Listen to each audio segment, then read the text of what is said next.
আজকে মামা পটল দিয়ে একটা নতুন রেসিপি বানাচ্ছে।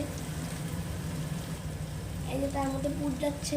এখন এটা কি ভাজা হচ্ছে এটা আমি জানি না, কিন্তু একটা কিছু হচ্ছে। এটা গ্রেভিটা এটা গ্রেভি আছে, এই সুন্দর গ্রেভি।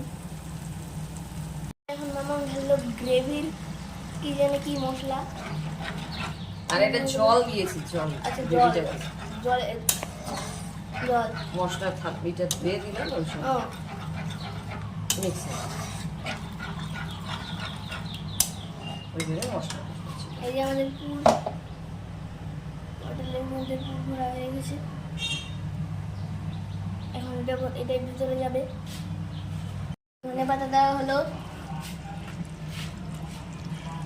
কত সুন্দর লাগছে।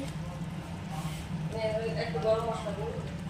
হচ্ছে গরম মশলা, গরম গরম মশলা, কিন্তু এটা আসলে টেম্পারেচার গরম না, ঠান্ডাই।